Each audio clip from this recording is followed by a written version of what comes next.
our shastras talk about that once you cross these 5 chakras, or once you have mastery over Panchabhutas or the Dvandvas, you enter into higher zones.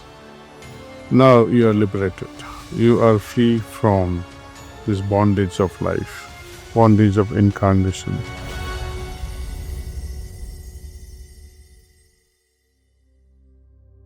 The 7 chakra system which is prevalent in our yoga traditions, they are very much valid, they are very much there.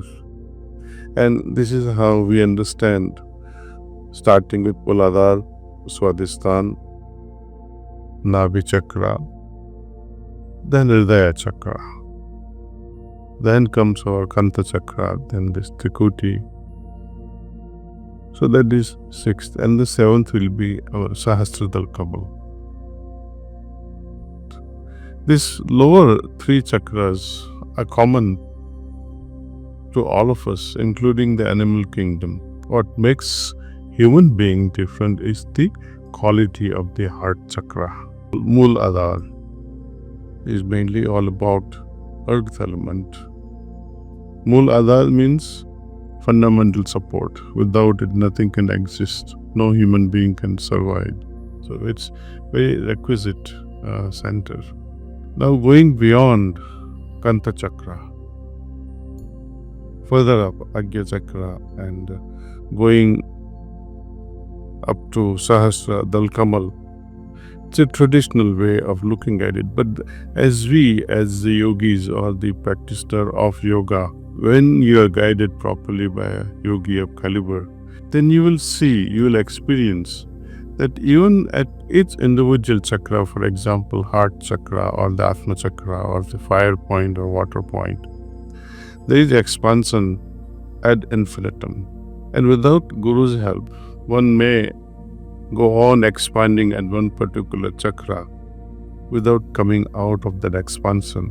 And this is what we call Avdota state. In Avdota state, you go on expanding and expanding in one particular level of one chakra only. This is what we call that you are trapped in a vortex and are not able to come out of it. You need external force, external power to get us out of that whirlpool that has trapped you and made you a kind of avdhuta. Now, what is so different beyond this Trikuti? Once we cross these 5 fundamental chakras in the heart region is all about these opposites. These Panchabhutas play a kind of a beautiful game, positive as well as negative, depending on our intentions. Just as we talked about 5 C's representing each chakra: contentment at the heart chakra, Atma chakra representing calmness, fire point representing compassion and care, 4th one, water point, water chakra, it is all about courage. Visuddhi chakra is all about clarity. Now, does that mean that only these qualities manifest? No. It also includes a wide spectrum of its opposite. So there is a swing, the whole spectrum between clarity and lack of it. Means total ignorance also is possible. Likewise, between compassion and passion, between contentment and restlessness, and between calmness and lack of that, between courage and fear. Now, what happens that if you all of a sudden develop so much of courage, will you still have similar amount of discrimination or clarity? It is doubtful. Imagine a politician or a thief with the fully awakened 4th chakra. We describe it as Jala chakra, where there is so much of courage. So yoga is not here to make Ravanas out of all of us.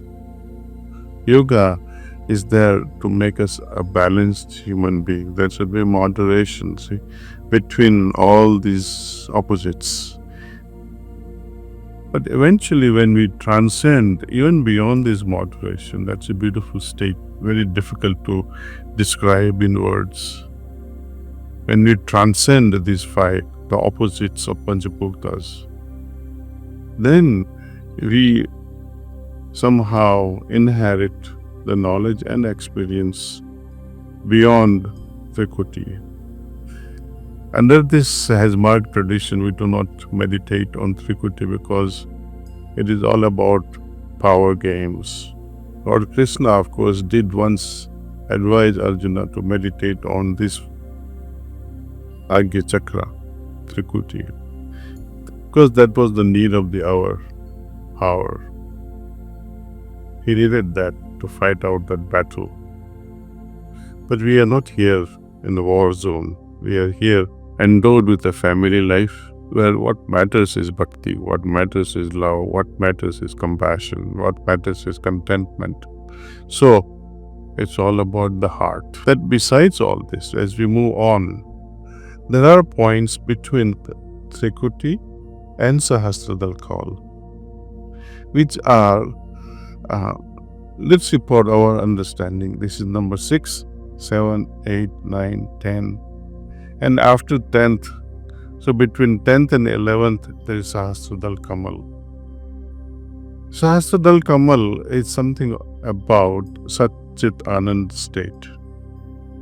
Under Heartfulness way of practice, we do not touch that at all.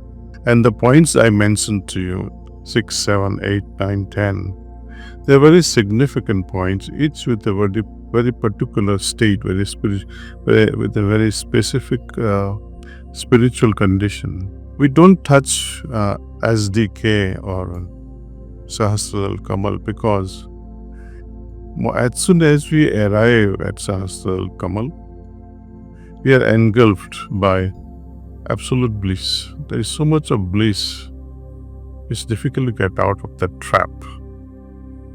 And yogi remains there forever.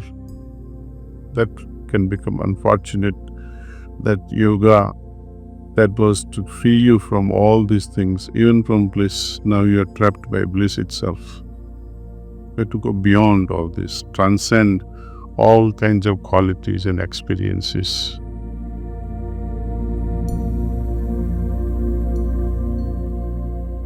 Heart chakra plays its pivotal role in our daily life 24/7. For that, we ought to know the nature of Hridaya chakra before we go any further. Let me explain. If a chakra is to be compared with a star, or a flower, or a knot, the chakra, especially the heart chakra, is not merely a star but a constellation filled with many star systems. They all are made up of Panchabhutas. The first chakra, heart chakra, is largely composed of earth element. The next chakra, which is Atma chakra, which is mainly constituted of Akasha or the sky element. The third chakra is all about fire element. Fourth chakra within that complex system is the water element. The fifth is here, Vishuddhi chakra. That is made up of air element, total 5. And that's why our Shastras talk about that once you cross these 5 chakras, or once you have mastery over Panchabhutas or the Dvandvas, you enter into higher zones. Now you are liberated. You are free from this bondage of life, bondage of incarnation. That doesn't mean that you will not come back. You will come back, perhaps, if you wanted to come back. So that is the freedom one enjoys, a state of liberation. Such individuals are reborn with a purpose, with a goal in mind, to help others reach higher states. Each chakra has its own spiritual state, affected by our thoughts and actions. It is very interesting to note how simple thoughts can have immense influence on our destiny. Because all these thoughts and actions, they affect this chakra system, and the impact of which we call karmas are carried on from one life to next. When you like something, right, and when you dislike something, how does your heart feel at that time? Have you noticed? When you don't like something, your heart feels some sort of a weight. You feel restless.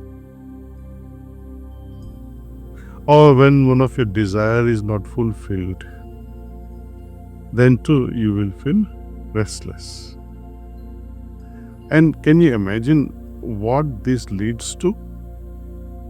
The restlessness experienced on the first chakra will naturally affect the very next chakra, which is Atma chakra, where you lose peace of your mind. Some say, no, oh, I don't have Atma Santi. This is exactly what it means. Restlessness of the heart affecting the next chakra, where you feel lack of peace. You lose peace of mind. And when that remains for a longer period, it affects the third chakra, fire element. It is all about love. What happens when this lack of peace continuously keep affecting the third chakra, fire element? Instead of love, it will result in anger. When your desires are not fulfilled, it eventually affects the third point, resulting in anger. And when anger remains long enough, it affects the fourth chakra, which is a water element. It is all about courage. But when fear has gripped you for a long time, this very courage turns into fear. Because of this continuous fear in you, it affects the next chakra. When you lose this courage and succumb to fear, you start creating illusions, and because of this, you lose clarity of mind. So this is how our impressions, our likes and dislikes, desiring to have something so badly, creates such things. When such is the case, let us say when your desire is fulfilled, which is noble, you will naturally feel contentment in your heart. You will feel calm. That is the quality of the next chakra, which is Atma chakra. Calmness you really felt. And when this calmness dwells in your heart for a longer period, you develop a lot of compassion. And because of this compassion, when it lasts long enough, you will feel courageous. And courageous feeling in your heart brings in a lot of clarity.